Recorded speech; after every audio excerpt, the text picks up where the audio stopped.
students? Ready, all of you?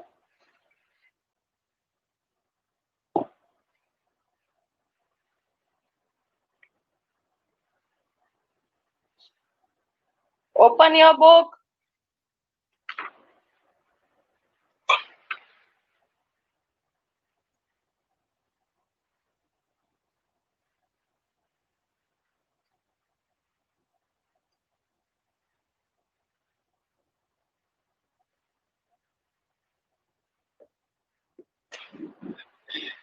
We started lesson 5. Love across the salt desert.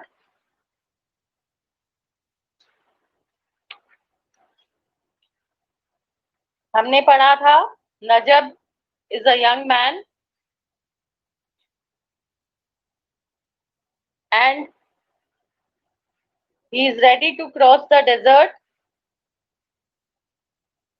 to meet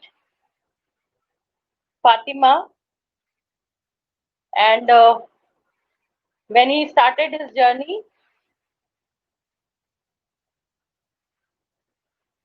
he first of all went to Kala Dungar, a black hill, and he started his journey with his camel अल्लाह रखा, और वहां पर पचमई पीर को homage देनी होती है। एक custom है कि वहां पर खाना रखा जाता है और फिर थाली बजाई जाती है। अगर जेकॉल्स आकर के उस खाने को खा लेते हैं तो उसको शुभ शगुन माना जाता है। अदरवाइज अगर वो नहीं आते हैं तो it is considered ill omen, यानी कि बुरा शगुन माना जाता है और जर्नी कैंसिल कर दी जाती है। तो जब नजब ने ऐसा किया तो जेकॉल्स ने आकर के वो खाना खा लिया। That means it was a good sign, शुभ शगुन हो गया। और वहां पर एक दीपक जलाया। आवदा एक जगह है दूर प्लेन एरिया पे, बिलो द हिल, वहां से वो जगह साफ, वो दीपक साफ दिखाई देता है। और once there used to be Pachmai Pir जो थे वो जेकॉल्स के साथ जंगल में रहा करते थे, इसलिए जेकॉल्स को फीड करने का कस्टम तब से चला आ रहा है। Now will start second paragraph on page number 32. Open your book. Najab bowed before the flame and set out. नजब ने झुक करके उन्हें प्रणाम किया और वहां से वो निकल लिया। He left behind the camel thorn shrubs and the area once famous for its savannas of stunted grass, but now sere and brown as desert. He had left behind all human habitation, Quran being the last village. For the next 3 days, he would not be seeing any bungas, those one-room mud houses circular at the base, but tapering into conical thatched roofs at the top. Now only the sandscapes stretched out before him, mile upon mile. Water splashed in the chagals with the name of Peer on his lips. Najab Hussain set forth. नजब ने अपनी journey start की। अब जो camel thorn shrubs, जो camel का food होती हैं, वो झाड़ियां सब पीछे छूटती जा रही थी। ये एरिया कभी सवाना जो ग्रासलैंड होते हैं, savanna is the name of the grassland, जहां पर थोड़ी ऊंचाई तक की घास होती है। और अब क्योंकि वो डेजर्ट एरिया में कन्वर्ट हो गया था तो it was all brown as desert, यानी कि वो सारी घास वगैरह सूख चुकी थी। अब स्टंटेड झाड़ियां कहीं कहीं देखने को मिलती थी, तो वो सारी कैमल थॉर्न श्रब्स वो पीछे छोड़ चुकी थी और सारा ह्यूमन हैबिटेशन भी अब पीछे छूटता जा रहा था क्योंकि नजब आगे बढ़ रहा था। और कुरान जो लास्ट विलेज था वो भी अब छूट गया था, पीछे रह गया था। और अगले 3 दिन तक उसको अब कोई भी ह्यूमन हैबिटेशन यानी कोई भी गांव, कोई भी जगह ऐसी नहीं मिलेगी जहां लोग रहते हैं। गुंगाज वो घर होते हैं जो स्मॉल एक सिंगल रूम के मड हाउसेस होते हैं, मिट्टी के गोल घर बनाए जाते हैं जिस पर कोनिकल रूफ होती है, घास फूस की छत होती है, and they are known as bhungas. तो अब खाली मीलों तक सिर्फ रेत ही रेत उसके सामने थी। वाटर स्प्लैश्ड इन छागल्स, छागल्स होती है मोटे कपड़े की बनी हुई, कैनवस टाइप के क्लॉथ की बनी हुई, जिसमें पानी ठंडा रहता है और पानी भर के साथ में ले जाया जाता है, बिकॉज डेजर्ट एरिया में वाटर इज नॉट अवेलेबल। और पीर का नाम लेकर के नजब हुसैन आगे चलता रहा। Najab's diffidence was notorious among his friends. He was known to have blushed at the mere mention of a girl. A strangely introverted lad with dreamy eyes, no one had ever associated him with any act of bravado. His father Aftab would say, "All that my ancestors and I have acquired during 100 years, this lad will squander away, not because he is a spendthrift, but because he will be too shy to charge money for what he sells." नजब की जो image थी उसके दोस्तों में, diffidence means shy and not confident of abilities, जो शर्मीला है और ज्यादा कॉन्फिडेंट नहीं है। तो इस तरह की इमेज बीच में नजब की थी। और किसी लड़की के जिक्र पर भी वो इतना बुरी तरह से शर्मा जाता था। इंट्रोवर्ट था, यानी कि बहुत कम बात करता था, बहुत जल्दी घुलता मिलता नहीं था किसी से भी। And he had dreamy eyes, बस उसकी आंखों में सपने थे। और कभी भी कुछ काम उसने ऐसा नहीं किया था जिसको बहादुरी का काम किया जाए या फिर कोई वर्थ मेंशन, जिसका जिक्र किया जा सके, ऐसा कोई काम उसने किया हो, ऐसा कभी नहीं हुआ था। एंड हिज फादर, उसके फादर का नाम था आफ्ताब, तो वो अक्सर कहा करते थे कि जितनी भी संपत्ति या जो कुछ भी मैंने कमाया है, मैंने और मेरे पूर्वजों ने, एंसेस्टर्स, इन कई सौ सालों में मैंने और मेरे पूर्वजों ने जो कुछ भी कमाया है, दिस लैड यानी कि ये लड़का सब कुछ बर्बाद कर देगा, बिकॉज सारा गंवा देगा, because not because he is a spendthrift. Spendthrift होता है जो बहुत ज्यादा खर्चीला होता है, यानी खुले हाथ वाला जो बहुत ज्यादा खर्च करता है। तो ऐसा नहीं है कि ये स्पेंडथ्रिफ्ट है, बल्कि इसलिए कि ये इतना शर्मीला है कि जो कुछ ये बेचेगा उसके लिए पैसे मांगने में भी इसको शर्म आएगी। So that is why he'll squander away everything. He had crossed the Rhine on 4 occasions earlier, though he had turned 20 only a month ago. But each time he had either accompanied his father or that wily old smuggler Jaman, the veteran of 100 illegal trips into Sindh.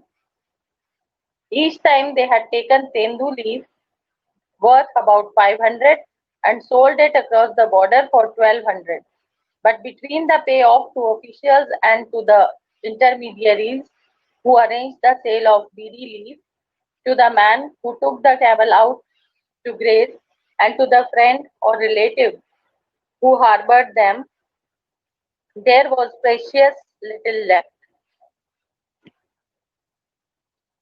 So, इससे पहले भी उसने 4 बार ran off Kutch, यानी कि जो desert है, बहुत विशाल desert है, इसको पहले भी 4 बार उसने क्रॉस किया है।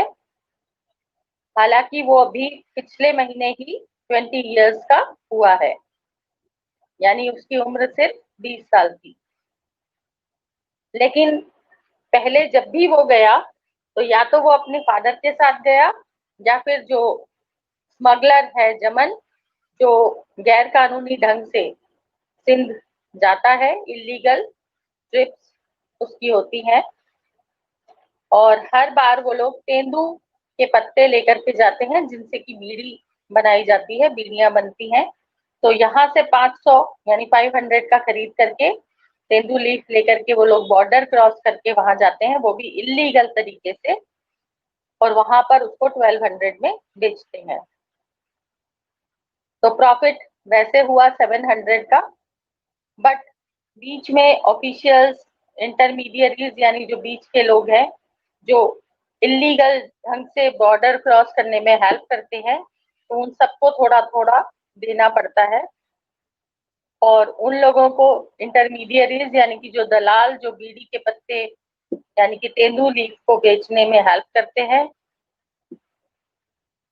वो लोग जो कैमल को चराने ले जाते हैं, या जो फ्रेंड्स और रिलेटिव्स हैं जिनके यहाँ उनको रुकना पड़ता है, ठहरना पड़ता है, तो वो सब करने के बाद बहुत कम पैसा उनके पास बचता है प्रॉफिट का। And that money is just was just enough to buy some used Cerulean garments, and then it was time to make the long trek back across the desert. जितना सा थोड़ा बहुत बचता है उसमें वो यूज्ड यानी कि जो सेकेंड हैंड टेरिलिन के गारमेंट्स होते हैं, कपड़े होते हैं, उनको वो खरीद करके लाते हैं और वापस डेजर्ट क्रॉस करके अपने देश में आते हैं। It was during one of these trips that they had stayed with Kale Shah, the clove seller. He is a distant relative of your mother, his father had told Nazab. Kale Shah was tall and well-fleshed, and his thick, jowled face had a purple tinge about it, as if somewhere along the way it had got stuck with a discolored patch. He always wore a tehmat of black and white checks. Within a day, Nazab discovered that the fellow was an absolute rogue who drove such a cursed bargain that for the first time in his hearing, father started mouthing obscenities. So, इन्हीं में से एक trips यानी जब वो गया था अपने फादर के साथ, तो ये लोग काले शाह के घर पे रुके थे, जो कि एक क्लोव सेलर है, यानी जो लौंग बेचता है, लौंग और मसाले बेचता है।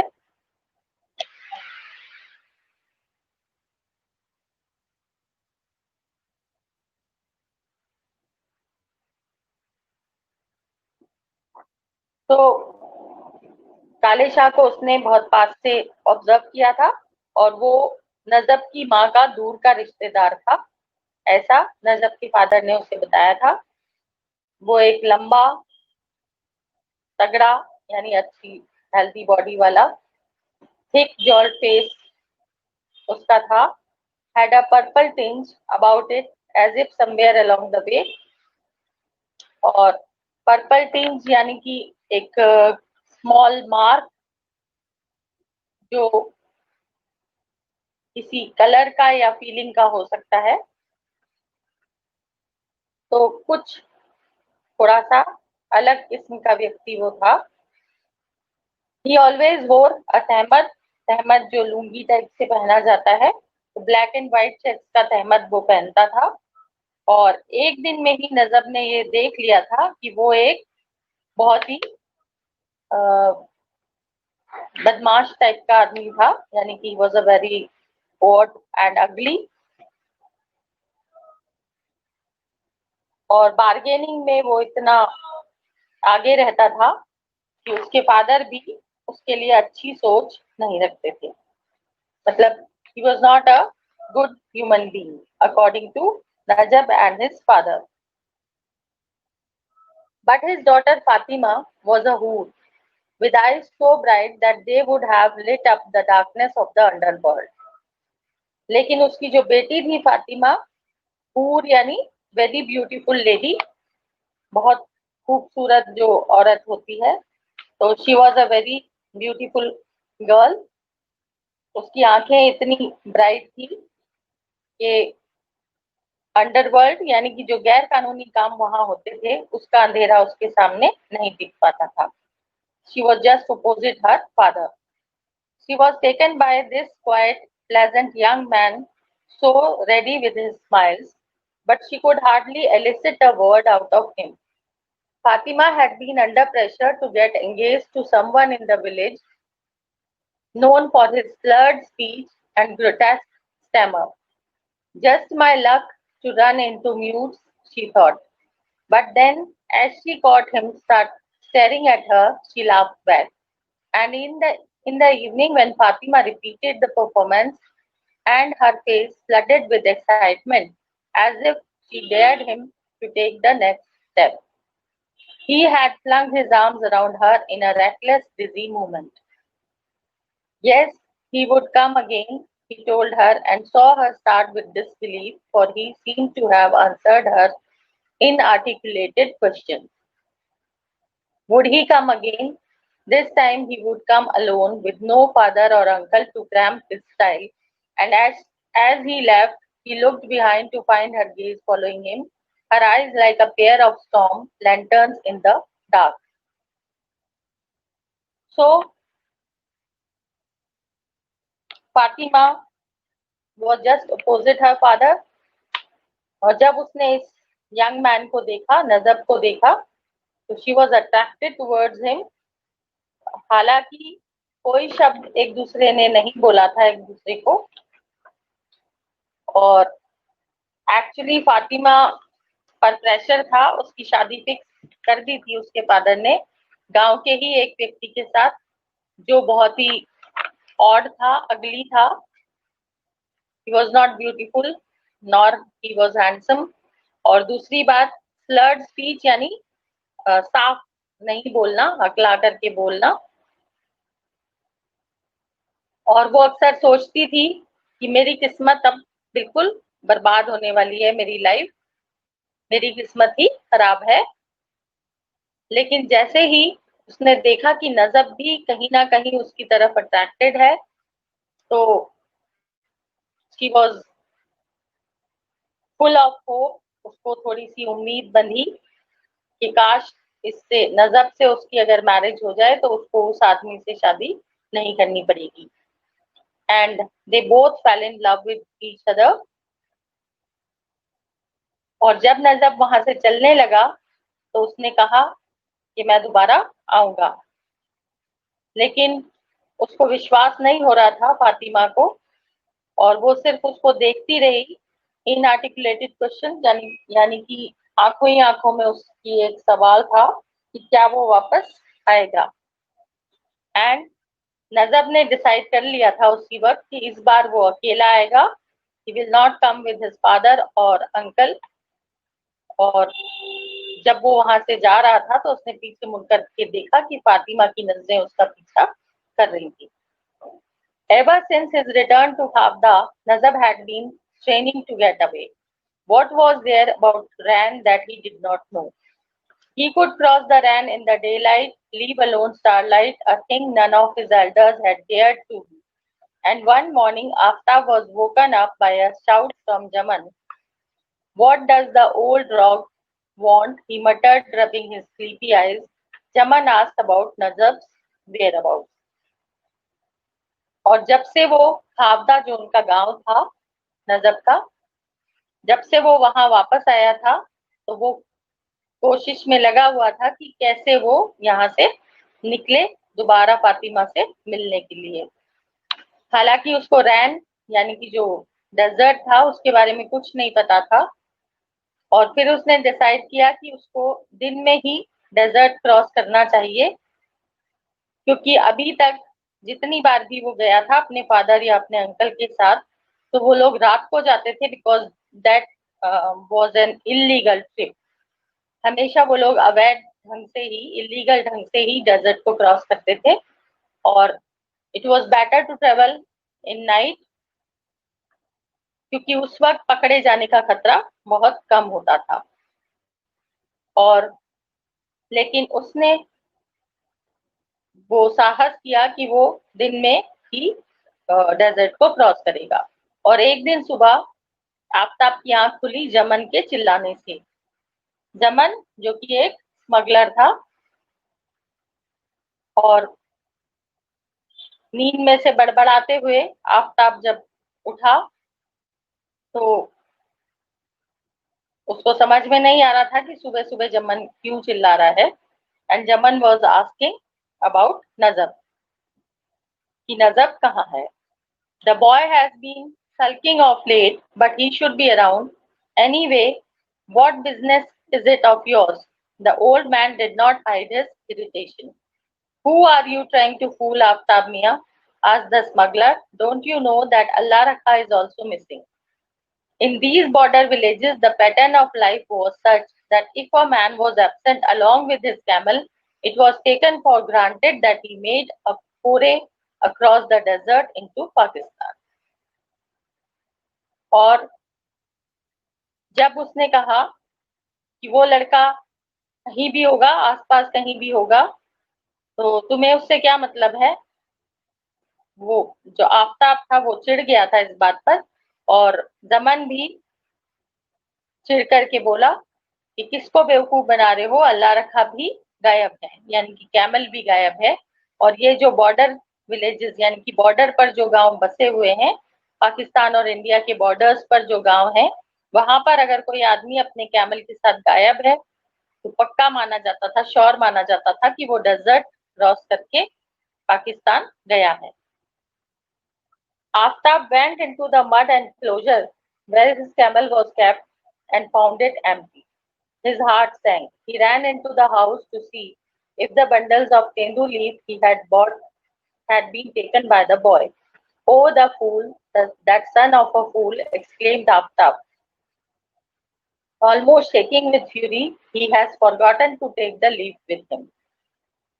और आफ्ताब अंदर देखने गया जहां अल्लाह रखा बंधा रहता था, तो उसने देखा कि अल्लाह रखा वहां नहीं है।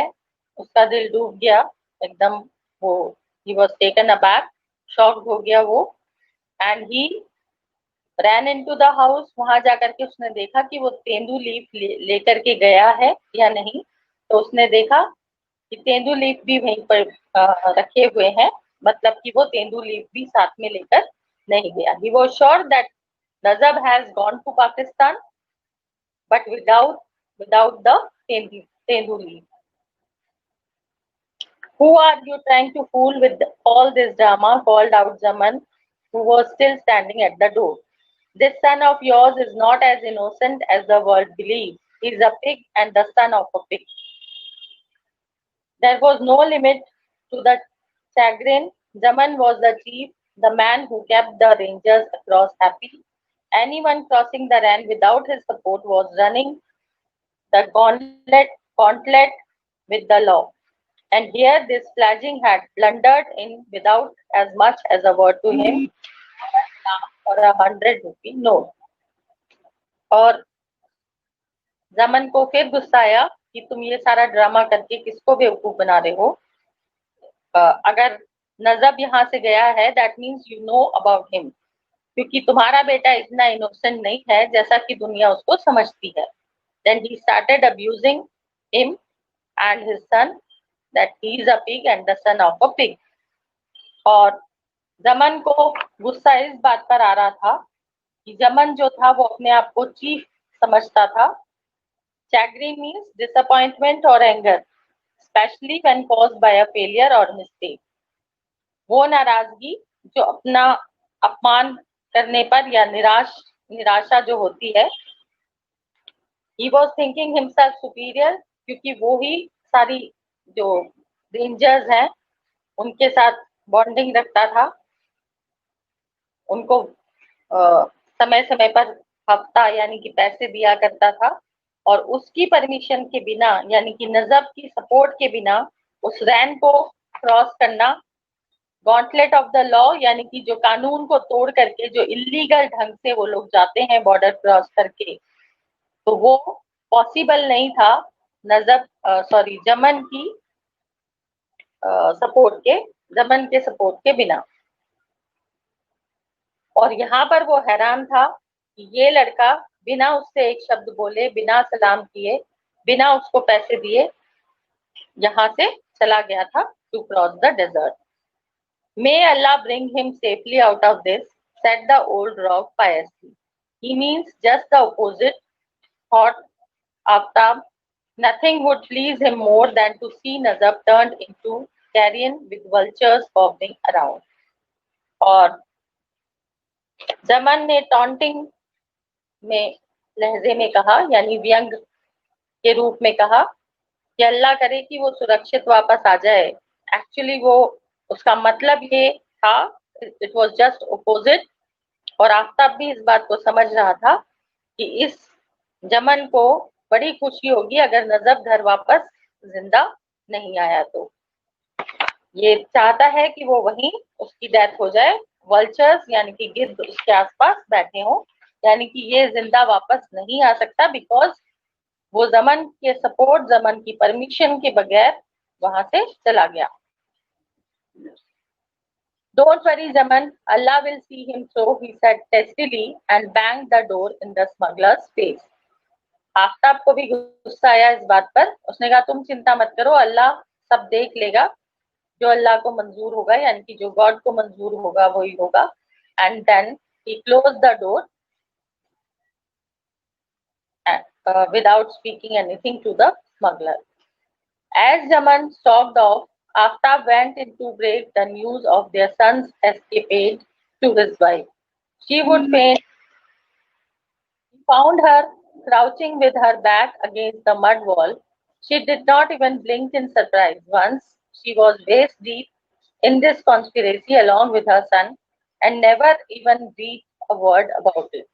His eye fell on her bare arm. Where is that gold bangle my father gave you, woman? You need not worry. Nazab will return with clothes. और जमन जल्दी से अंदर गया, सॉरी, जमन जैसे ही वापस गया, आफ्ताब अपने घर के अंदर गया अपनी वाइफ को बताने कि उनका बेटा जो है वो गायब है। और उसने सोचा था कि ये खबर सुनकर के वो शायद बेहोश हो जाएगी, उसको बहुत शौक लगेगा। वो दीवार के सहारे बैठी हुई थी जमीन पर, और जब उसने बताया तो उसको कोई हैरानी नहीं हुई।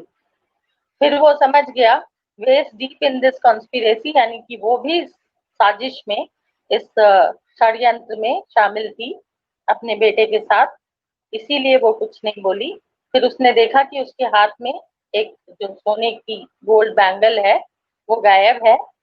देन ही आस्क्ड हर, तो उसने सिर्फ इतना कहा कि तुम चिंता मत करो, नजब क्लोव्स लेकर आएगा, यानी कि लॉन्ग स्पाइसेस जो है वो लेकर लौटेगा। The long striding Allah Rakha kept a brisk pace. A strong south wind drove the tank of the Kori Creek back hat into Nazab's nostrils. He followed the stars, the Milky Way, plagued with mica, the great bear shambling towards the north. Before dawn, he had reached his destination, for a sandy elevation palisaded with the bones of dead animals told him that he had arrived at Sarbela, over 20 miles from Kaladungar. He was already beyond the international boundary.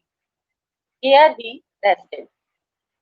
और उधर नजब जो है वो अपनी चरनी पर continue कर रहा था। अल्लाह रखा तेज चाल से चल रहा था और एक स्ट्रॉन्ग साउथ विंड, हवा जो चल रही थी उसमें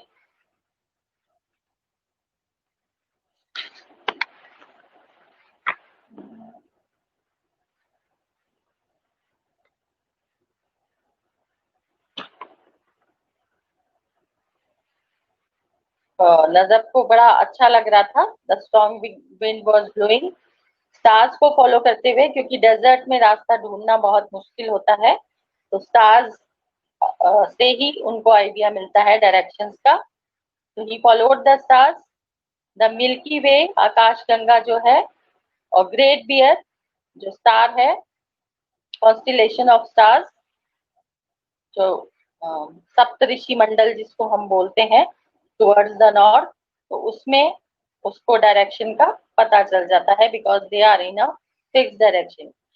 बिफोर डॉन यानी कि सुबह भोर का जो समय होता है, बिफोर सनराइज, सूर्योदय से पहले जब थोड़ा थोड़ा उजाला हो जाता है, तो सुबह होते होते वो अपने डेस्टिनेशन तक पहुंच गया था। क्योंकि वहां पर जो सैंडी एलिवेशन, जिस तरह के रेत के ढेर टीले बने हुए थे और डेड एनिमल्स की बोन्स वहां पर थी, उससे उसको अंदाजा लग गया कि वो सारबेला जो एक जगह है वहां तक पहुंच चुका है, जो कि काला डूंगर से करीब 20 मील की दूरी पर है। यानी कि अब वो इंटरनेशनल बाउंड्री के बहुत नजदीक पहुंच चुका है। वहां पर उसने रेस्ट किया। During day light movement was impossible. The Indus rangers would be looking from their bamboo watchtowers, and in the heat, everything became a mirage. A depression in the sand looked like a splash of water. A freak stunted cactus gave the appearance of a grove, and a camel looked like a huge prehistoric animal on the move. Any movement was sure to be noticed through binoculars. और फिर नजर ने सोचा कि दिन में उस journey को कंटिन्यू करना, अपनी यात्रा को कंटिन्यू करना, यानी कि डेजर्ट को क्रॉस करना टोटली इम्पॉसिबल है। बिकॉज इंडस रेंजर्स, जो रेंजर्स हैं, जो बॉर्डर की सिक्योरिटी के लिए वहां बैम्बू टावर्स में बैठे रहते हैं, एक तो उनका खतरा है क्योंकि वो पकड़ा जाएगा। वो बायनोकुलर से यानी दूरबीन से पूरे डेजर्ट एरिया पर नजर रखते हैं। सेकेंडली, मिराज इफेक्ट होता है। मिराज इफेक्ट का मतलब है कि दूर से देखने पर हमको भ्रम होता है, दृष्टि भ्रम होता है। कभी लगता है जैसे आगे बहुत सारा पानी है। रोड पर भी इवन जब हम लोग रोड्स पर ट्रेवल करते हैं तो दूर देखने पर, जब तेज सनलाइट होती है तो दूर देखने पर ऐसा लगता है जैसे आगे पानी है, मगर जब वहां पहुंचते हैं हम तो ऐसा नहीं होता है। So this is called mirage effect. और इस मिराज इफेक्ट की वजह से हर चीज वैसी नहीं लगती जैसी वो ओरिजिनल होती है। डिप्रेशन इन द सैंड, यानी कि जहां कहीं भी रेत में थोड़ा सा गड्ढा है तो वहां ऐसा लगेगा जैसे बहुत सारा पानी भरा हुआ है। और एक छोटा सा कम हाइट का कैक्टस प्लांट भी ऐसा लगेगा जैसे बहुत बड़े पेड़ों का झुंड है। और एक कैमल ऐसा लगेगा जैसे कि बहुत बड़ा एनिमल है, pre historic animal like dinosaurs. तो उस कोई भी मूवमेंट वहां पर रेंजर्स की नजर से नहीं बच सकता था। So it was very dangerous and impossible to travel across the desert area in daylight. When the sun came up, Nazar took his first drink of water from his chagal. At noon, he had his first meal, dry stale bread with onion. But now, thoughts about Fatima took a vice-like grip over him. An entire night lay between them, he thought. The distance.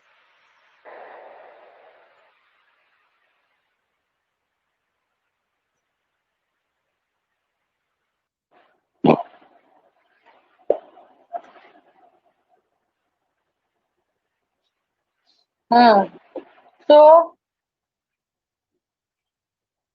जब सूर्योदय हो गया तो नजर ने छागल में से पानी पिया और दोपहर को उसने अपने पहला फर्स्ट मील लिया, खाना खाया। और वो था रात की जो बची हुई चपाती थी और ऑनियन यानी प्याज, बासी रोटी और प्याज उसने खाया। और उसके बाद खाना खा करके जब वो बैठा तो उसको फिर से फातिमा के ख्याल आने लगे।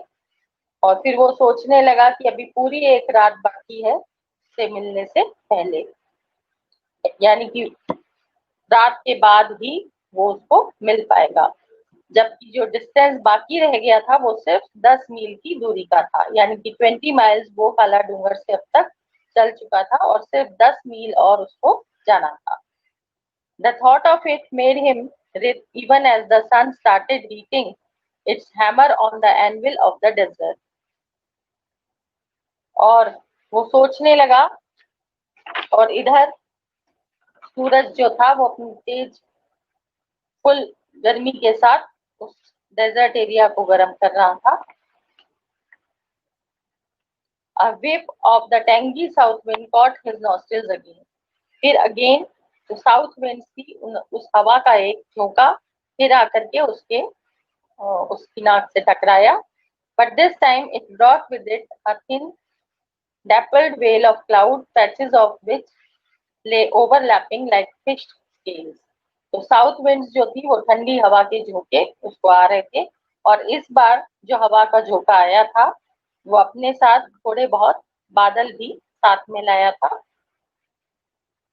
जो आसमान में छा गए थे, यानी कि जो सूरज था वो छुप गया था, धूप कम हो गई थी। Within an hour, this corrugated cloud had covered a substantial portion of the sky, looking for all the world like a stretch of wind-rippled sand. और 1 घंटे के अंदर अंदर पूरे आसमान में काफी हद तक जो आसमान का हिस्सा था वो बादलों से ढक चुका था, और ऐसा लगता था कि जैसे विंड रिपल्ड सैंड, यानी कि जैसे हवा चलने से रेत पर जो लहरें बन जाती हैं, उसी तरह आसमान में भी बादलों की लहरें बन चुकी थी। Yes, this was the time. He got up and shook the sand from his turban. Even as he harnessed his camel, he thought that Allah Rakha was looking at him quizzically, as if asking what the hell he was up to. और फिर अचानक से वो खड़ा हो गया, उसने कहा यही सही समय है आगे सफर करने का। जैसे ही उसने अपने कपड़ों से रेत झाड़ करके वो खड़ा हुआ और कैमल को उठाया, तो अल्लाह रखा भी जैसे उसकी तरफ क्वेश्चनिंग आइज के साथ देख रहा था, फिजिकली, यानी जो पहेली, मतलब उसको समझ में नहीं आ रहा था, जैसे कि अल्लाह रखा भी उससे कहना चाह रहा है कि तुम क्या करने जा रहे हो, because these camels were not used to travel in the daylight. इनको हैबिचुअल थे कि रात को ही इनको चलना है, दिन में इनका यूज नहीं किया जाता था to cross the desert. At one level of consciousness, he knew that this was madness. He knew of overworked camels dying of fatigue, of the patrolling parties of the BSF and Indus Rangers and the mirage checkered, trackless wastes of the desert, but he succumbed to a rush of blood and the face of Fatima beckoned him like a mirage. और एक तरफ से वो भी जानता था कि ये पागलपन के सिवा कुछ नहीं है, to try to cross the desert in the daylight. दिन में डेजर्ट को क्रॉस करना सिर्फ बेवकूफी के अलावा कुछ नहीं है, क्योंकि बीएसएफ रेंजर्स वहां पर गश्त करते रहते हैं, पेट्रोलिंग यानी गश्त करते रहते हैं, और दिन के समय में जो कैमल्स हैं उनको हैबिचुअल नहीं होते हैं, उनको थकान ज्यादा होती है, तो थकान की वजह से वो मर भी सकते हैं। एंड इंडस रेंजर्स भी अपनी बाइनोक्यूलर्स से नजर रखते हैं पूरे डेजर्ट एरिया पर। दूसरी तरफ मिराज इफेक्ट है जो चलने में हेल्प नहीं करता। सेकेंडली डायरेक्शन का पता नहीं चलता है, बिकॉज स्टार्स से ही वो लोग डायरेक्शन देखते हैं और डे लाइट में स्टार्स नहीं होते हैं, नहीं दिखाई देते हैं। तो he knew that he was doing a silly mistake, but still Fatima का चेहरा उसको बार बार बैकएंड यानी ललचा रहा था, like a mirage pack, and he was ready to take this risk, यानी कि ये खतरा उठाने के लिए वो तैयार था जिसमें उसकी जान भी जा सकती। सो we'll continue it in the next class. Anything else you want to ask?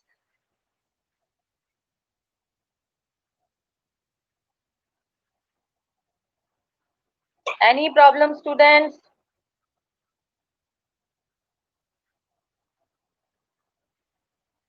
Okay then, goodbye.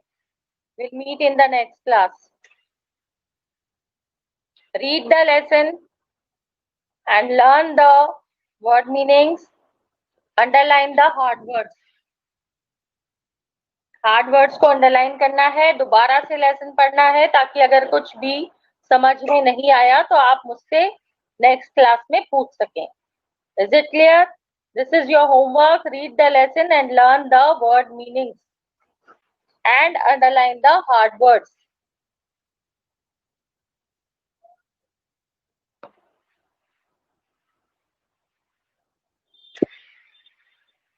Okay, goodbye. We'll see you in the next class.